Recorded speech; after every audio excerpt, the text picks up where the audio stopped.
everyone. This is Kathy Mason from MesaWorks Marketing here on Conscious Business Zone with my friend Bill Douglas. How are you, Bill? Hi, Kathy. I'm great. Thanks so much for having me. Yes. Oh, I'm so glad to talk to you again, and I can't wait to learn more and more and more from you. The last time we talked, I think we talked a year or so ago with Sharon Rose when we were talking about World Tai Chi and Qigong Day. Yeah. Remember that? Yeah, we just talked for a little while. And that's coming up now, April 30th. Do you want to tell everyone a little bit about that? Yeah, it's always the last Saturday of April at 10 a.m. worldwide. And it's celebrated in over 80 countries. And so the first event is usually New Zealand, although sometimes island nations start first. And then it's at 10 a.m. local time. So it spreads across the planet, across Australia, Asia, Africa, North America, and the final event's in Kauai, Hawaii. And so it's this worldwide wave of Tai Chi and Qigong and it's all free. All the events are free. So if you go to worldtaichiday.org, you can click on events and you can search our directory, but you don't want to stop there. You want to just Google, Tai Chi and Qigong schools and groups in your area and just ask them, if they know where the World Tai Chi Day event's being held, because so much of World Tai Chi Day it's so much bigger than just our website. And so a lot of these events we don't even know about. And then after the event's over, we'll get these photos and videos of these massive events in cities we didn't even know they were happening, That is so cool. So should I show the website though right now? So that'd be cool. Yeah, I think that'd be easy. It's always good to have a visual. Yeah. So, okay, here we go. There we go. Yep. So this, tell me what to do. I'm your navigator here. Okay. Yeah. So this is the homepage. So if anybody wants to join our newsletter, we share updates on the event and also on mind body science. Yeah. People would just click that, but you don't have to click it. Okay. So if they just click that, join our newsletter list, they'll get a chance to join our newsletter. Okay. And then if they go to that events tab up there at the top, that's where event listings. You can search and see if there's any events in your area. And you want me to click on that? No, if people want to find an event, they can go there. But again, you want to Google too, because there's a lot of events we don't know about. And then let's see, hover over the teachers and schools. Let me see if there's something there. And then for any mind body or Tai Chi and Qigong events that want to just create your own events, we have in that events tab, we have organizing kits, media kits, and we help schools try to get media coverage. And we've, when we went through all the media we've gotten over these years, it looks like we've reached over 1 billion people, a billion potential media readers and viewers. It's been really kind of amazing. Isn't that cool that you can just feel the wave? Yeah. Isn't that cool? Yeah. So cool. Yeah. And people do feel that wave. Yep. And then student, that's if people want to learn Tai Chi from. Well, we don't actually teach Tai Chi. We just like to give them, a little bit of exposure to it if they haven't. And then if you go over to the Tai Chi and Qigong tab, you can click on the medical research. Oh, good. Okay. Yeah. And then if you just scroll down, these are interesting articles that I encourage everybody to look at. But if you just scroll down and you'll see a form, and that's a free meditation right here. Okay. Yeah. See, we have about 100 common health issues listed, and you can click, let's just pick one here. Let's look at, back pain? Yeah, we could do back pain.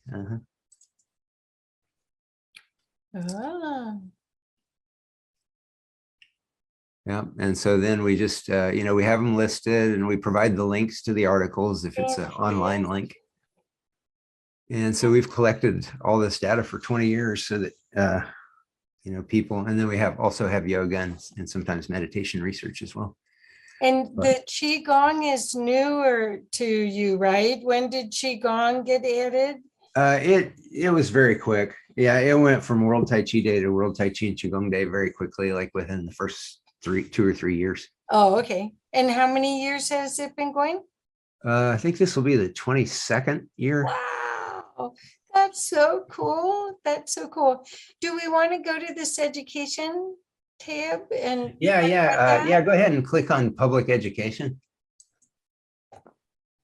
And so what we do here is we try to show educators, that this stuff should be part of public education. And then we also try to show Tai Chi and Qigong teachers how to approach education so that we can get this stuff into Perfect, perfect. education. And tell me why you feel strongly about this. I totally agree, but I Yeah. just want to make sure our listeners understand your passion. Yeah. Well, what World Tai Chi Day led into was the Global Transformation Project. And that's, of course, World Tai Chi and Qigong Day, that's going to keep on going, hopefully until the end of time. But at the same time, we decided that it's time to get mind-body practices into public education worldwide, because we've been collecting the science on consciousness and health and mind-body benefits for 40 years.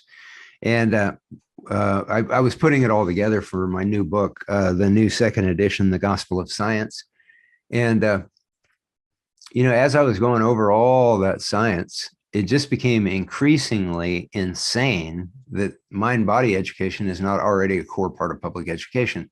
And so we created a United Nations resolution that we're going to get passed at some point with as many sponsoring nations as possible. And because when you look at the science, just for example, regarding education, when I say mind body, I'm talking about the big five. In the book, we call it the big five. And that is yoga, Tai Chi, meditation, Qigong, and mindfulness.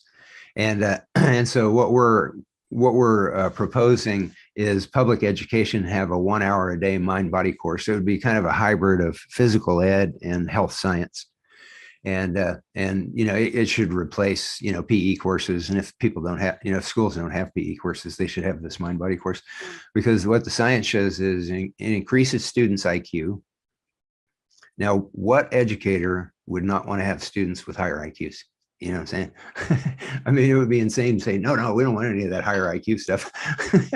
And then the research shows that mind body practices improves focus and test scores. So again, I couldn't see any educators going, no, we don't want any of that improved test scores and focus. And then the other thing that it does is it improves, the research shows that it improves verbal fluency, math proficiency scores, and GRE reading scores. And so again, I mean, what education system in the world would say, oh no, we don't want any of that?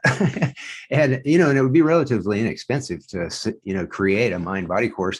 And so what we're recommending to schools around the planet through the UN resolution is that they start connecting with local mind body teachers in their community, because organizing World Tai Chi Day has shown us that Tai Chi and Qigong teachers are virtually in every city on the planet. And I didn't know that, 22 years ago. I figured, I figured maybe China and, Europe, and, I had kind of a prejudiced view of this. And then I remember the one thing that really woke me up was we got emailed some photographs of the Bolivian World Tai Chi Day event. And so they had photographs of, it was like these Bolivian farmers in those kind of round Bolivian hats, and they were way up on top of some mountain in Bolivia. I mean, somewhere way out there, and they were having a World Tai Chi and Qigong Day. And so, that was the beginning. And then we eventually had events in Iran and Egypt. I mean, massive events, massive World Tai Chi and Qigong Day events in Iran and Egypt and different African countries. And I mean, it really, so it showed us that mind body is already around the planet. It's been spreading for the last 40 years. In my book, at the end of the book, I talk about how John Lennon's up here, how the Beatles really fueled the spread of mind body practices around the planet when they went to India to study with the Maharishi. And I was a young boy, very young boy at the time, but I remember it very clearly. And I think that influenced, hundreds of millions of kids just like me. And I think it might have, made me more prone to start investigating mind body practices. And I remember George Harrison had a great quote. He said, we were 4 working class British lads, and all of a sudden we had more money than anybody could know what to do with, and we could get, any physical pleasure that we wanted, and it wasn't making us happy. And so we went to India to learn how to meditate from Maharishi, and they all meditated for the rest of their lives. Yeah. That's so cool. Yeah. So do you want me to show the global transformation Yeah, that'd be great. project? And then, of course, and again, anything you want me to show, I am happy to. Thank Because you. I think everyone should know about this. Okay, so here's the global transformation project.org for Yes. people. And I'll try to put all of this in, all of the information, so people can contact you directly. But Thank you. but what I was so fascinated with this was the practicality of it, because what you have is in our society, we've had science on one side. Yeah. We haven't had metaphysics or any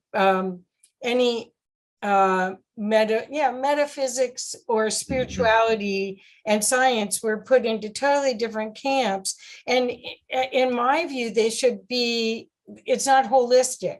But what you've done is you've brought in the beauty of our spiritual side connecting with the physical and the brain to function in a more peaceful, loving world. Yep. And the science is there.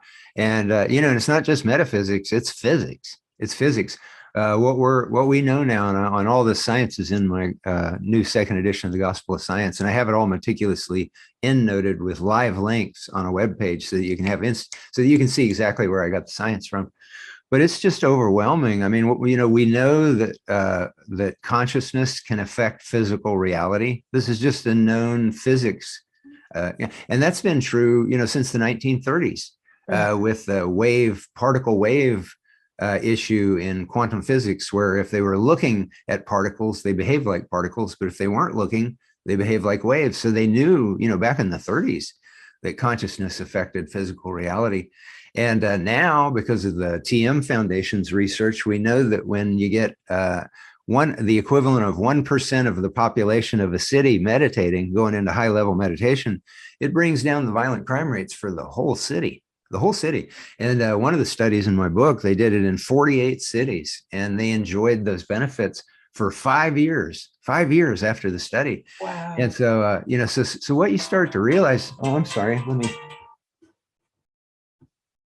so what you start to realize very quickly is that if we, and then, I mentioned the TM Foundation found if you have 1% of meditators in a city that you get those benefits.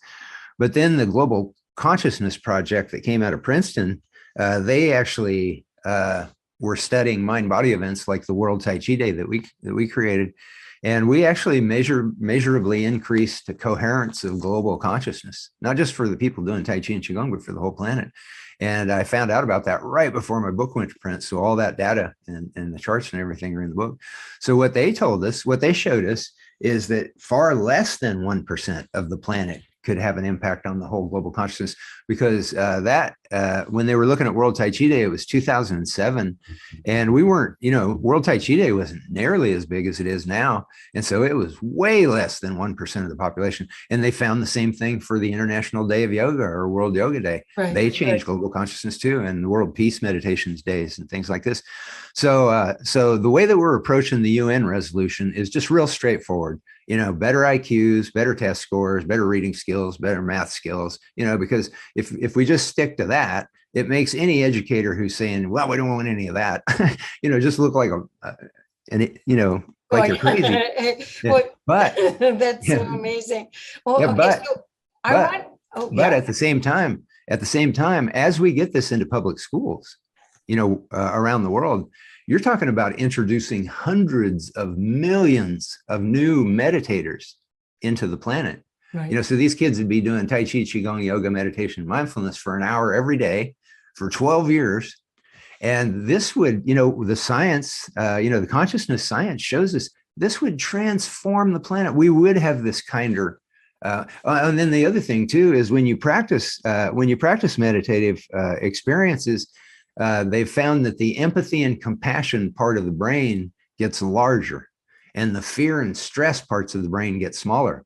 So ultimately, as we spread this through the planet and those brain waves are spreading across the planet, we're talking about, really violence almost being like something you read about in history books, and war being something that you read about in history books, because people just wouldn't tolerate it, with larger empathy and compassion parts of their brain.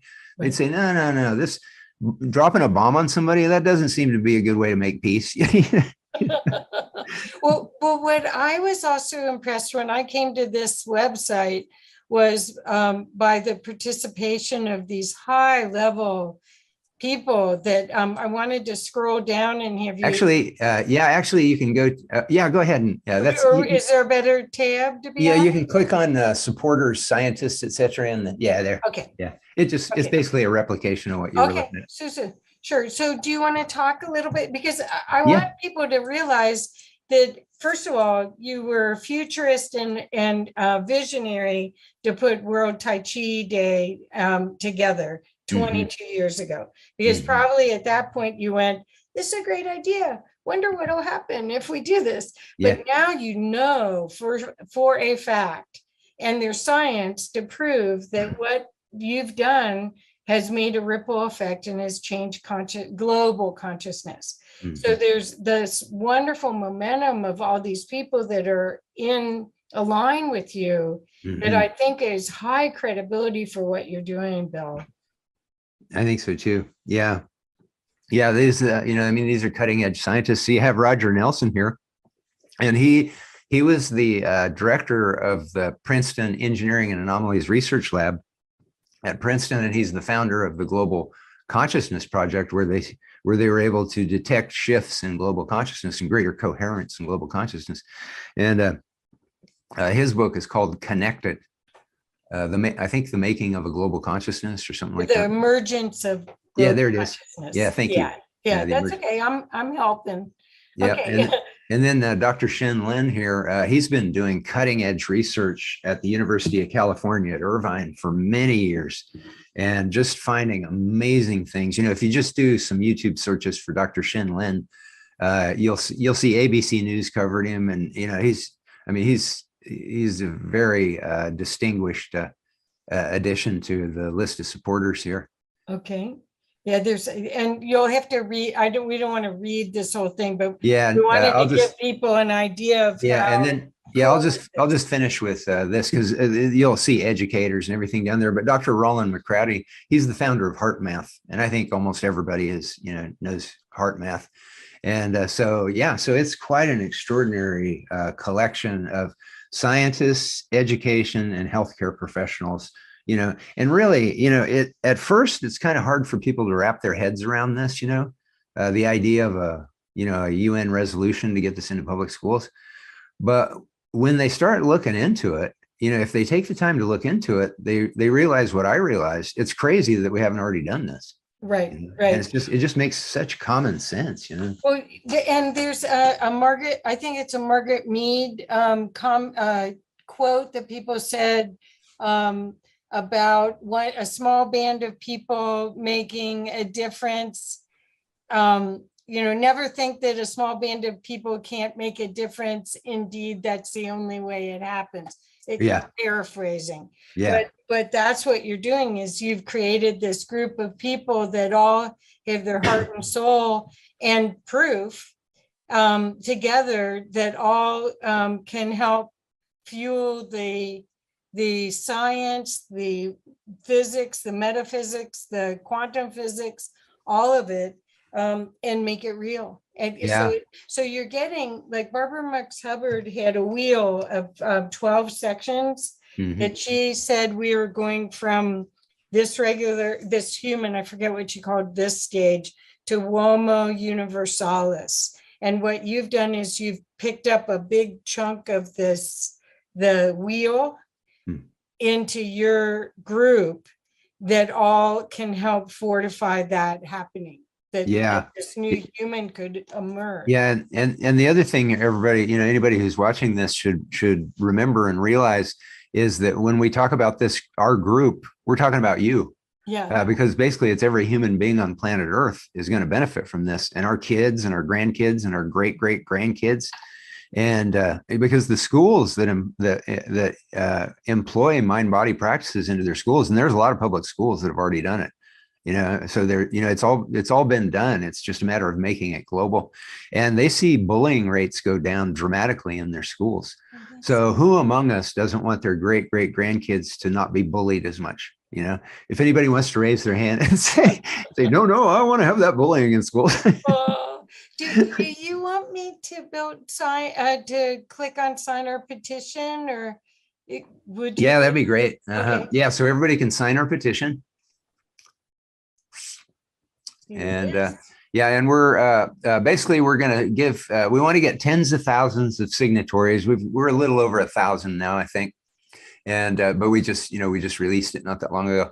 And so what we're going to give the UN is your name, your first name, last name, and the country you live in. And so they won't get your email. We won't share any of that with anybody.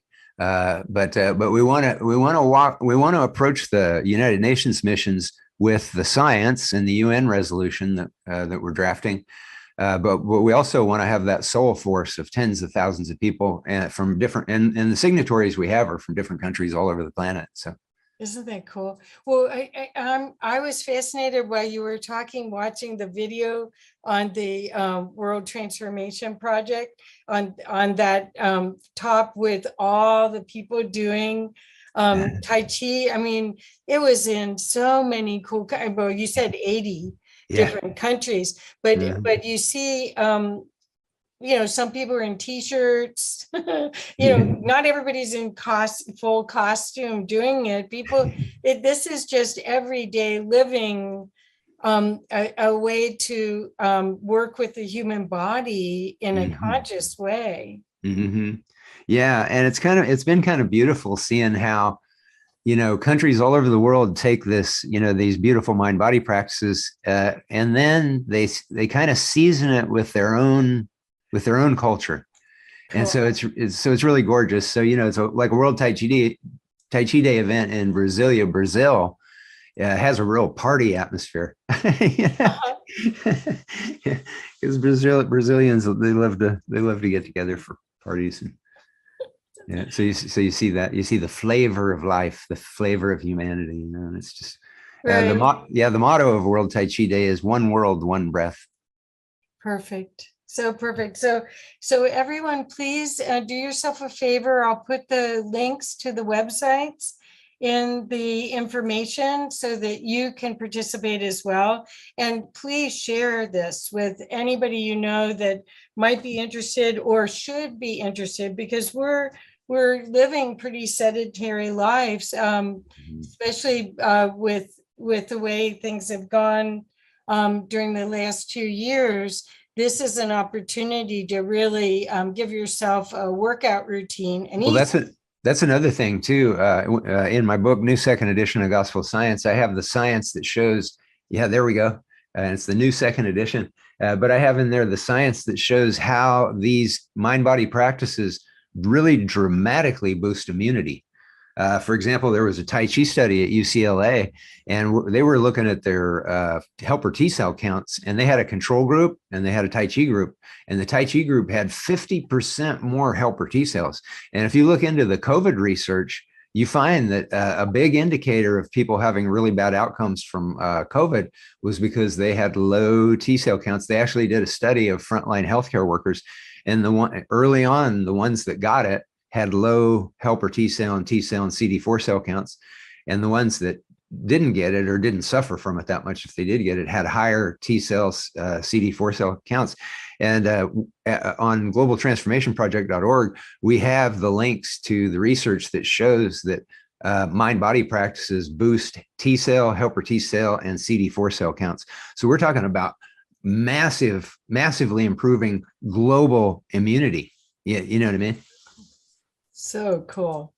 So cool. Well, and you intuited this. So I have your wonderful book, and of course it's 700 pages long, and I haven't gotten to read much of it yet, but I look forward to it. And it's an easy read. It isn't, you don't have to worry about it being all science or over your head information.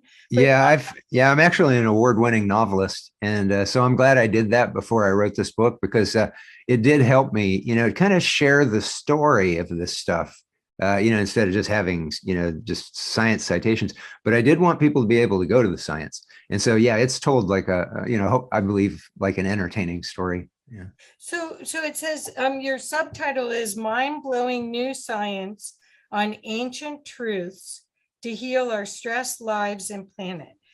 What are the ancient truths? Well, all the major religions were founded on extraordinary consciousness experiences that the people that those religions were based on. And so we're talking Buddha, Muhammad, Jesus, and many others that I'm not mentioning. But anyway, these people, they all meditated, or they all, went into the wilderness. They went into that space of consciousness, and then they had these big insights. And what the big insights that are common to all the major religions are basically the importance of clarity of consciousness and compassion. And what all this mind-body science is showing us is that we can change the world. We can change the world in massive ways by facilitating a science-based clarity of consciousness, because your brain goes into that alpha theta state, and then you get all these healing benefits. And that's just science. You don't have to. You could be an agnostic or an atheist and still get those benefits. So it can be in public schools, but the founders of these religions, they were, I kind of refer to them in the book, when you look at all this science as, they weren't just poets, with pretty words. They were talking real science. They didn't have the science to point to. They didn't have the verbology to, talk about it in terms of science.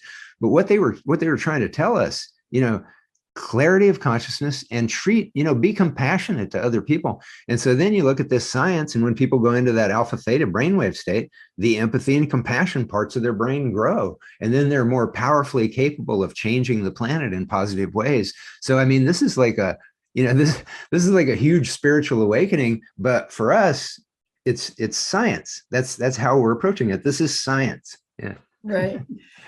Well, I think that's what's happening, is that as we're going into this Aquarian age, Mhm. and we're going, and a lot of times I call this going from the dark ages to awakening. And a lot of what I'm seeing is the potential for huge masses of people to become empaths and Mhm. start feeling compassion and feeling others like they haven't before. And Yeah. that alone is a little confusing.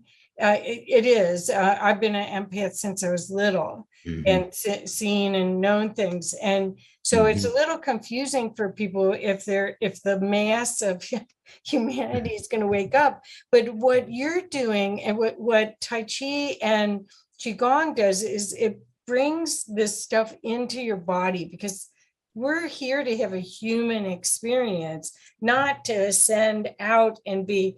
Lots of people can't function here hardly because they're so out of their body. But Mhm. what these movements and this discipline does is it brings you embodied. Do you want to talk about that, about the embodiment of any of Yeah. this?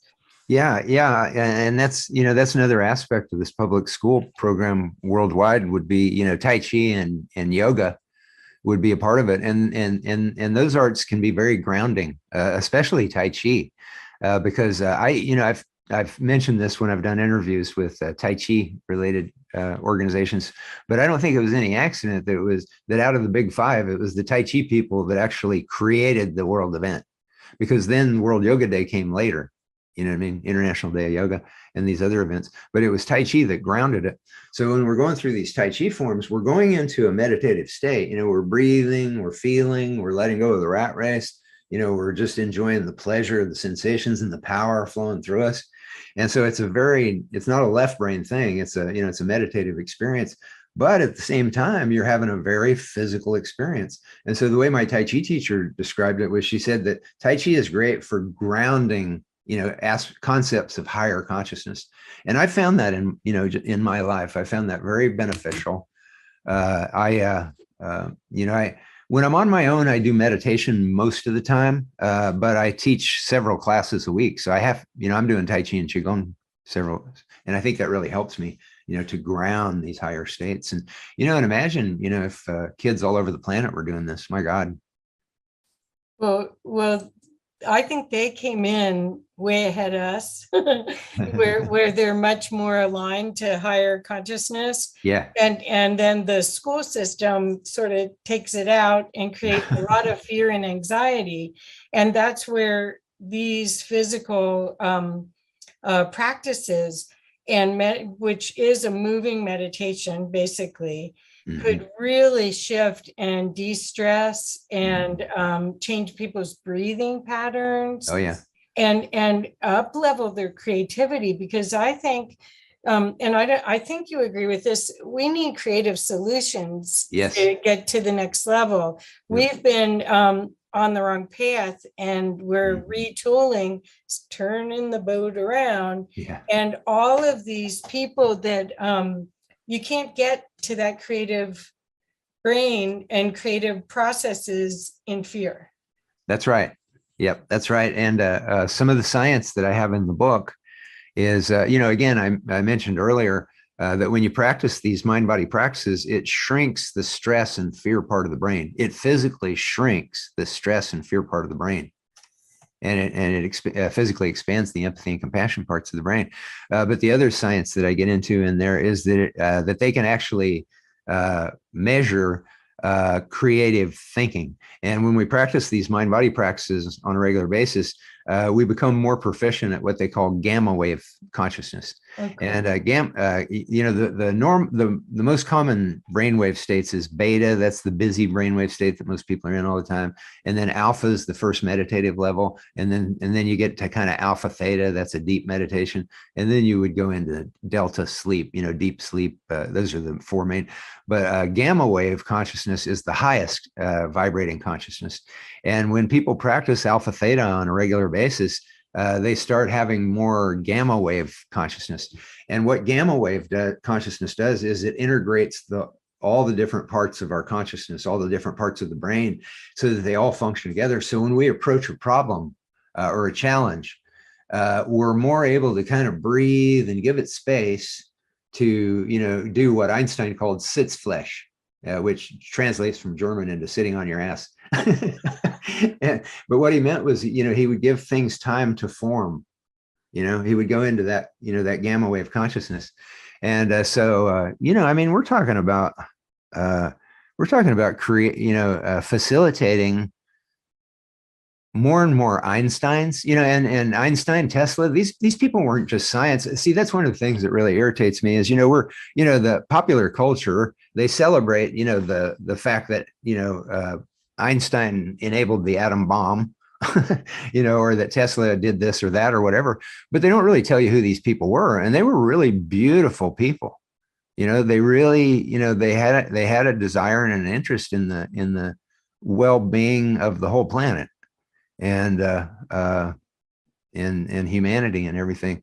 And so that we would be creating a lot more of these Einstein Tesla people if we were, if they had mind body for 1 hour a day, that would undo a lot of the damage that they do in the other parts of the day in public education. You know what I mean? Just the regimentation stuff, right. Follow the orange line.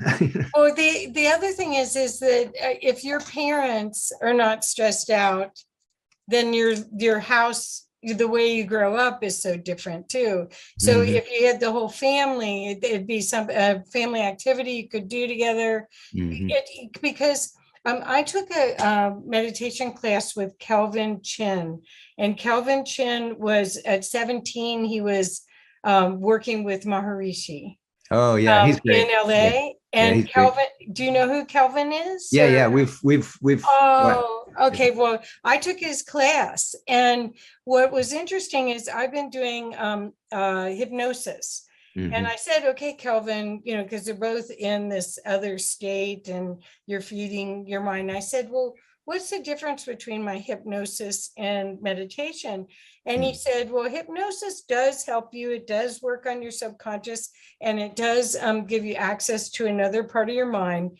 But if you want access to all of it, you do meditation. And his form of meditation took out a lot of the cultural parts of the training so Mhm. that anyone could do it. And Yeah. it's amazing. When you're in touch with that quantum mind, you Mhm. are really in touch with infinite possibilities. Yeah. Yep.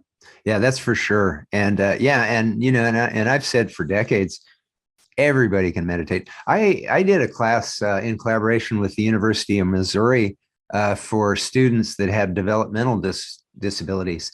So a lot of them were adults, but they were at about a 7-year-old level. And that last day we did for the celebration, the graduation celebration at the end of the summer. We did a Tai Chi. I put Enya on behind, Oh, and then we did Tai Chi. And man, there were several groups of parents in that audience that were just literally weeping. I mean, that's oh. how beautiful it was.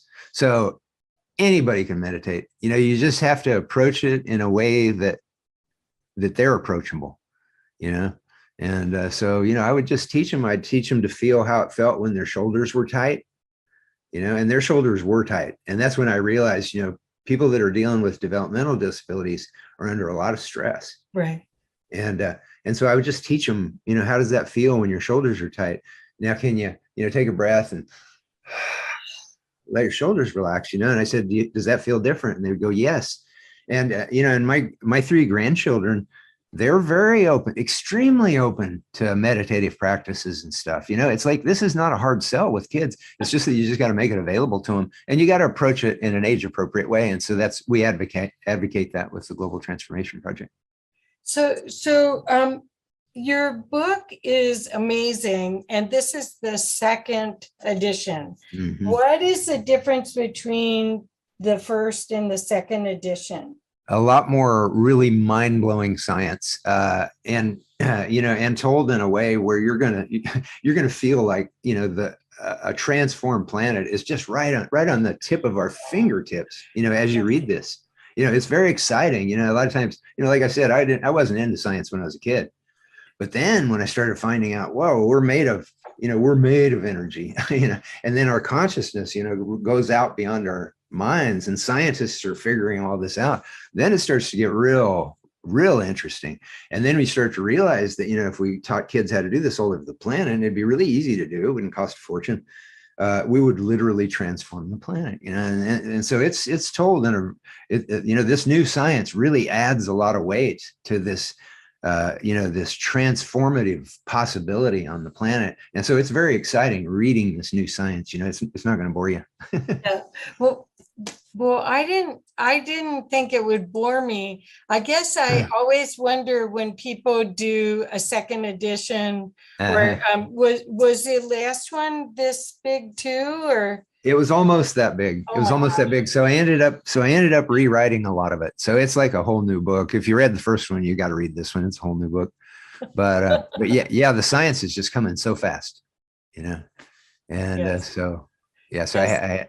and then we found out that we had changed global consciousness with the World Tai Chi Day, and so I had to get that in there, because I mean that showed that we're not just spouting poetry here. We actually change global consciousness.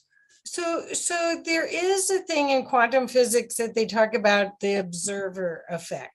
Yeah. And how does that work with what you're doing? Do you feel that if enough people observe the data, that'll affect the outcome of the data? So more people, so it'll change the global consciousness? Or do you feel like the data stands alone and it isn't affected by it? Mhm.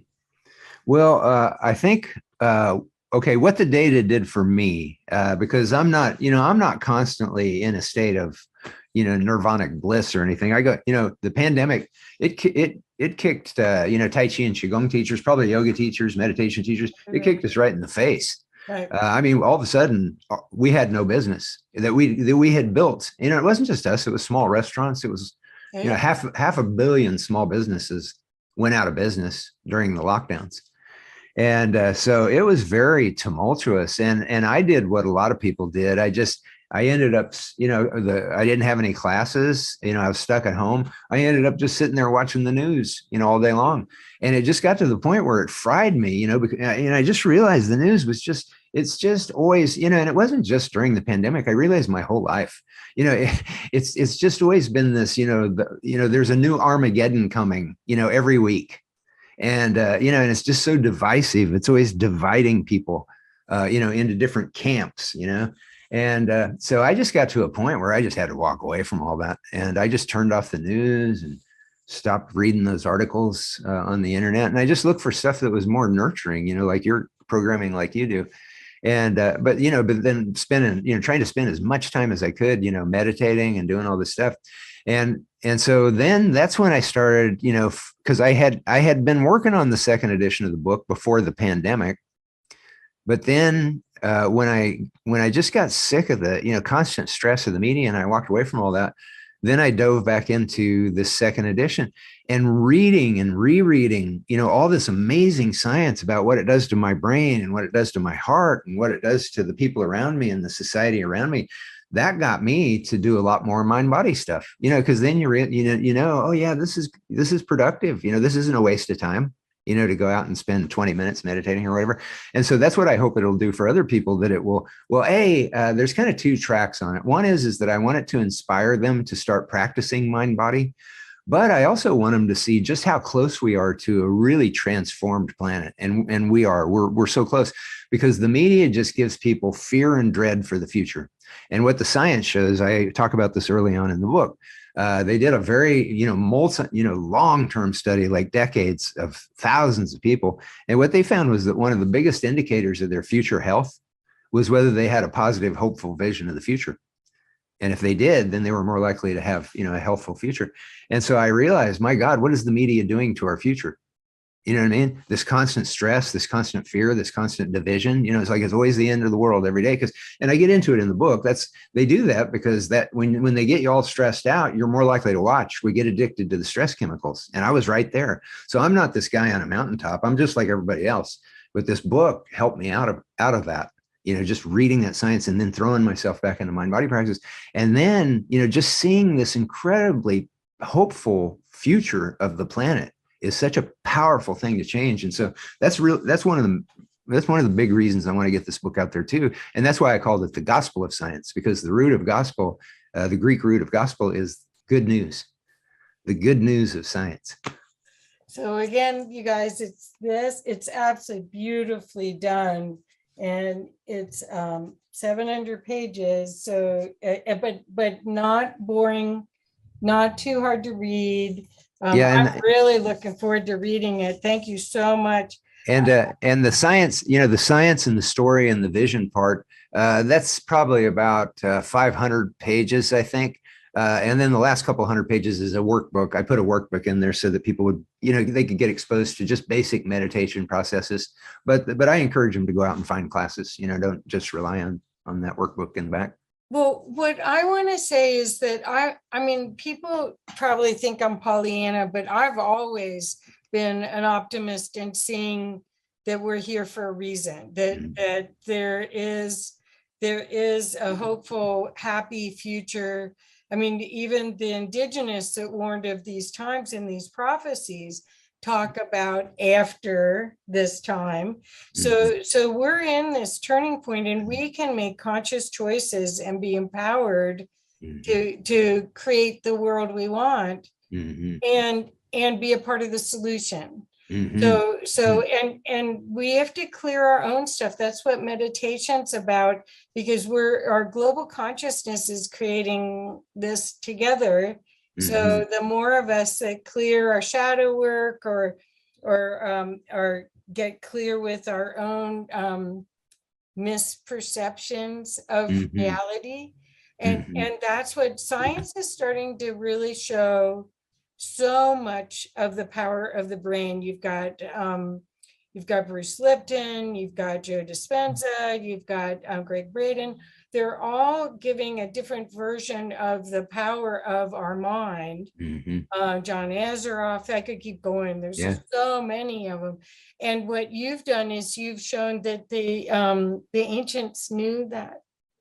They knew. And it's not just a mystical experience that causes this. You create your own. Yeah. And one of the things, when you're, when you start your meditation practice, just realize, your mind is going to wander, and you're going to go through these things. You're going to think, oh God, I'm a horrible meditator. I shouldn't even be meditating. I don't deserve to meditate. My mind is wandering. I'm a bad meditator. Well, we all go through that. Anybody who meditates, they have the things, but you get these, there's different kinds of meditations that'll just keep bringing your mind back. And then the science shows it changes the brainwaves. And what happens is when the brainwaves shift and we go into this alpha theta state, we're really kind of letting ourselves just kind of drift and float on the energy of the universe. And some of the science that I get into in the book is that the universe is a compassionate place. And this is science-based. It's like our DNA heals when we're kind to other people, and we all know that. It's like if we deal with somebody, behind the counter at a store in a way that's humane and compassionate, we'll float on that for a couple of hours after we walk out of there. It's like our DNA is healthier, and the science shows all this. And then the other thing that the other science shows that when we go into these healing compassion states where we're just kind of being held in the nurturing support of the universe, then that makes our consciousness more powerful at affecting the planet. So it's when we're in our higher states that we have a bigger impact on the planet.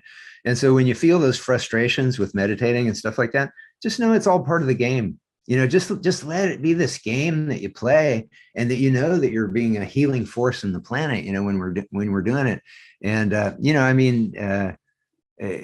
I just find for me personally, it's much easier for me to meditate if I just look at it playfully, and I don't get frustrated with myself. And then as we get more compassionate with ourselves when we're meditating, then what we find is we get more compassionate with other folks. And one thing meditation really showed me was that when you run into people that are just real tight and real angry, and real insistent and real urgent, they treat themselves that same way. It's not just an externalization on me or you or somebody else. That's how they treat themselves. And then that comes out to other people that way. And so as we, approach our mind body practice and just make time, to play at meditation and just enjoy the sensation of kind of letting go of the rat race and drifting. And then we become, and then our mind will wander, but we don't judge it. We don't think I'm bad or anything like that. We just simply come back to the meditation, and then we get, more and more gentle with ourselves. And then that'll change. We'll become more gentle with other people as well. I think that's a wonderful, wonderful recommendation, because I think that's been another part of this whole time of being sequestered at home. A lot of people are working from home. I used to have a beautiful office. I'm now working from home too. And what's happened is, at first you had to really look at, okay, well, if this is it, did I do what I wanted to do? And then fall in love with yourself again and make choices that you love. That's the thing is, and that's the other part of the education system and business. The reason why I'm so glad to have you on this show is Conscious Business Zone does its best to feature resources for these servant leaders that are conscious leaders that are part of the big change. And they're busy doing everything to help everyone else. They help their customers, they help their employees. And what you're offering is a way for them to empower themselves. They could easily do a group thing with their employees, and create a more congruent, peaceful environment, more creative for sure. And that was the other thing that you and I started talking about was creativity. This is a creative time. You talked about, I think you mentioned that the veils are thinning. I think the veils are gone. I think that once you step out of that construct, and you go and your values and your work, your guiding light, your compass is kindness and compassion and love.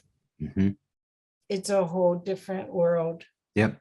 It's not just the golden rule. This is really, because it starts with you being that way with yourself.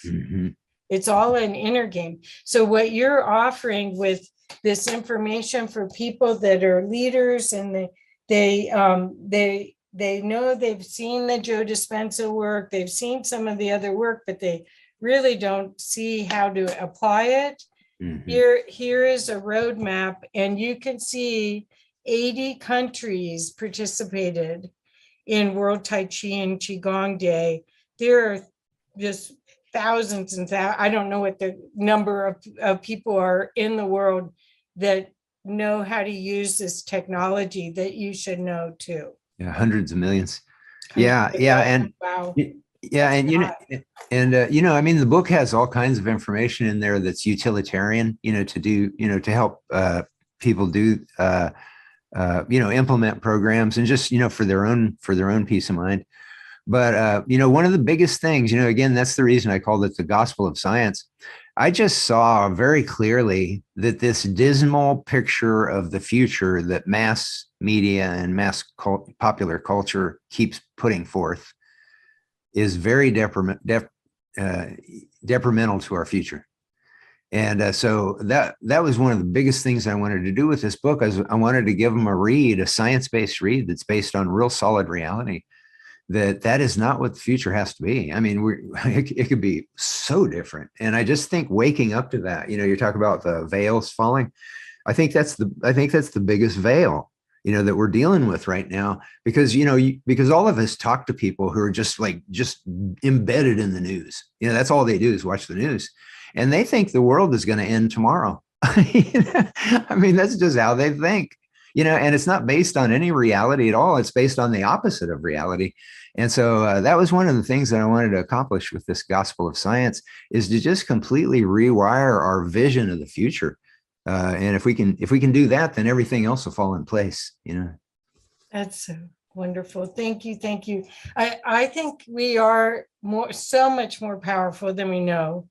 And this is a part of our process to waking up to that, taking responsibility, empowering ourselves so that we can create this new world that the indigenous say they think of every decision, they think of 7 generations later, how it's going to impact. Well, we're at this turning point right now where there's almost 2 worlds. You can see this high contrast polarity that's been developed.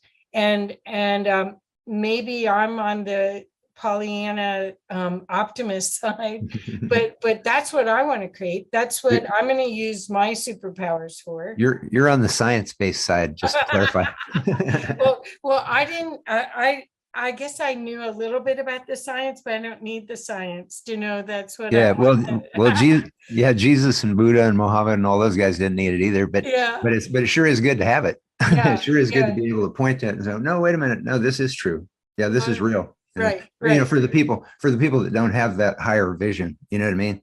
Because that's what we're doing. We're working with different people in different places. Right. And so that's why it's so empowering to be able to point to that and go, oh yeah, no, what I'm saying is backed up by science. See, it's right there. Right. And the other thing that they're saying in science that I find fascinating is that if all of this was created, let's say by the Big Bang or by whatever caused it, that all the souls were created all at the same time.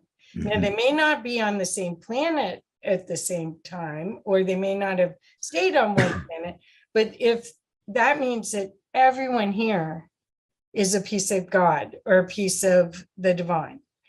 So that perspective could change everything as well. Mhm. When you start to really look at that everything's in divine order and Mhm. everything has full possibility for reconnecting to the highest level. Mhm. And that's what I'm here to, I feel like Well, preacher. well, Um, your journey, it sounds like your journey was, had a little bit of the flavor of mine. And that is that we kind of had extraordinary consciousness insights, as we were going through our lives. It might have been different events that triggered it or whatever. yeah. And then as I was writing the book, I found out that behavioral scientists they call it extraordinary consciousness experiences. And they said people are having them all over the planet. And so then I started writing about that because I wanted people to know when we have an extraordinary consciousness experience, uh, start writing it down, journal it, because the world will make you think that it wasn't real. And, but it'll change your life if you do that. And so I wanted to, let people know that that was happening. And then let's see, what was that other thing that I was going to mention? Let me say one thing while you're trying to remember, okay? I'm a volunteer for the IONS group, Mm-hmm. and what they taught me, because I had what they call spiritually transformative experience, Uh-huh. and I had already had glimpses of it as a small girl, but then 18 years ago or something, I had a big one, a Uh-huh. kind of disorienting Mm-hmm. one. And so I just think of that every day. I Mm-hmm. think of, what really are we, and Mm-hmm. what really are we connected to versus what this game Mm-hmm. has in it, and where do I want to play today, and who can I serve today, and Mm-hmm. because I'm serving and I'm being served at the same time. Mm-hmm. That's the other thing, is that this competitive, the Darwin theory of evolution, eat or be eaten, Mm-hmm. it's not the truth. Yeah. It's not the truth of who we are. Yeah, actually, in my book, very close to the front of the book, I talk about Darwin because the Kansas City has like the best World War I museum in the planet. I mean, if you ever come to Kansas City, go to that World War I museum. It's very moving. I mean, it's just really a testament to a really horrific time in human history. And but anyway, at the very beginning of the museum, they have Darwin's book. I think it was Origin of Species. And then what was his second book? It was Ascent of Man. Okay, well, Origin of Species, that's where people, I don't think he ever said survival of the fittest, but that was the concept that he had in the book. And then people just described that to him. And and so the museum said that they that book led to the beginning of World War I, because the elite in Europe were reading this and they were thinking, well, we're more fit than this stupid country over here, and they point out that it can, that mindset that they got from it contributed to the war. But in the book, what I point out is that was a huge misread of Darwin's perception, because in the Ascent of Man, he only mentioned the concept of survival of the fittest a couple of times. What he mentioned over and over and over and over again through the book was love and compassion. And that's what lifted humanity to where we are on the planetary scale, because we collaborated better than any other species. We had that empathy and love and compassion for each other. And I was on the extraordinary consciousness experiences, I had one of those as well. Just one that really shook everything up in a huge way, and you never see the world the same again. And but anyway, Alan, as I was writing the book, I was researching this. Because I'd learned that behavioral scientists call these extraordinary consciousness experiences. So I'm always trying to find the scientific terminology, And then through that journey, I found out that Alan Watts really, he was a huge formative part for me, back in the 80s when I discovered him. And anyway, Alan Watts had several extraordinary consciousness experiences. And he described something about it that really resonated with me, and I bet it'll resonate with you too. He said, when we come back from these extraordinary consciousness experiences, he said, it's very common for us to see the divine in everyone's eyes. Yes. And I think that's, that's the brain changes that are happening. It changes things in a huge way, and you have that empathy and compassion part growing, and that's just an indication, that scientific realization that the empathy and compassion parts of the brain grow, that's just a shadow of what's happening, because what's really happening is happening on a consciousness scale that we haven't figured out how to measure yet, completely. Oh, that's fantastic. How perfect. How perfect. Well, I hope everyone gets a chance to pick up this book, and maybe we'd all read it together. Maybe Bill would I would love to come back at some point after after some people have a chance to read it and just field questions. I think that'd be a lot of fun. That would be fantastic. And so let's make sure that everyone knows how to get a hold of you, and that they can follow what you're doing, because I have a funny feeling this is just going to expand even more. Yeah, my personal website is smarttaichi.com. Okay. And if they go there, they can see the novels that I've written and other books. And one of the books that I wrote it won the AOL Chicken Soup for the Soul writing contest. It was the United States winner. They picked one from every country. And then I got the best fiction of the year from Spiritual Enlightenment magazine. And so you can see all that at my smarttaichi.com. But my novels, all my work, it's all about the humanity, the human connection. So my fiction, in my fiction, it's hard-hitting fiction. I mean, people die and stuff like that. Keep you right on the edge of your seat. But the overarching vision of it is, this ability that we all have to become true to ourselves, and then we become true to existence. Perfect. So I want to also read something I didn't from your bio real quick, and then we'll sign off. That George Noory said when he was talking about your book, says this and other mind-blowing science on the power of our consciousness is contained within William's latest 2022 hot off the press book, a book that AM Coast to Coast radio host George Noory called a blockbuster, and experts have called a roadmap to our future.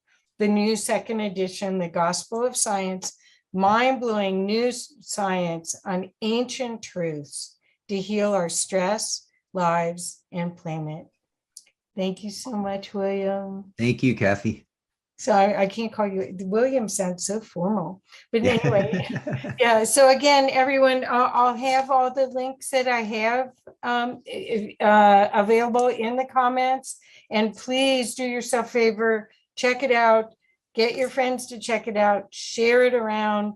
This is the time that we came here for, and this is part of the big change. So please participate, please sign the petition, please do your part to make the world a better place.